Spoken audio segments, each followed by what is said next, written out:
দক্ষিণ কোরিয়ার মুয়ান আন্তর্জাতিক বিমানবন্দরে অবতরণের সময় গত রোববার জুজু ইয়ারের একটি উড়োজাহাজ বিধ্বস্ত হয়েছে। ভয়াবহ এই দুর্ঘটনায় 179 জন নিহত হয়েছেন।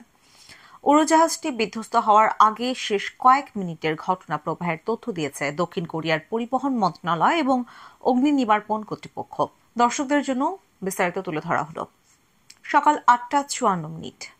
মুয়ান বিমানবন্দরের এয়ার ট্রাফিক নিয়ন্ত্রণ টাওয়ার থেকে উড়োজাহাজটিকে 1 নম্বর রানওয়েতে অবতরণের অনুমতি দেওয়া হয়। সকাল 8:57 উড়োজাহাজটির অবতরণ পথে পাখি ওড়াউড়ির সতর্কতা দেয় নিয়ন্ত্রণ টাওয়ার। সকাল 8:59 উড়োজাহাজের পাইলট নিয়ন্ত্রণ টাওয়ারকে পাখির আঘাতের কথা জানান এবং জরুরি অবস্থা ঘোষণা করেন। তারা মেডে অর্থাৎ বিপন্ন অবস্থার কথা ঘোষণা করেন।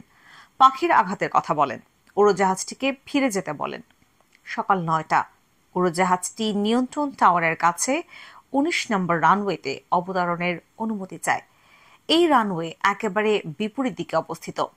সকাল 9:01 নিয়ন্ত্রণ টাওয়ার উড়োজাহাজটিকে 19 নম্বর রানওয়েতে অবতরণের অনুমতি দেয়।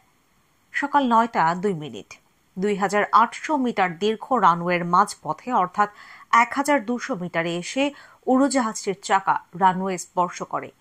সকাল 9:02 নিয়ন্ত্রণ টাওয়ার বিমানবন্দরের অগ্নি নির্বাপন উদ্ধার ইউনিটে বিমান বিধ্বস্ত হওয়ার সতর্ক সংকেত জারি করে।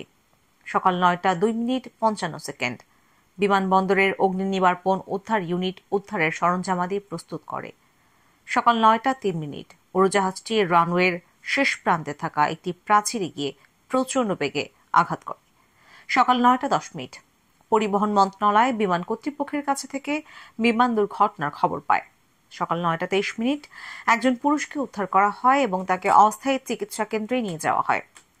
9:38 মুয়ান বিমানবন্দর বন্ধ ঘোষণা করা হয়।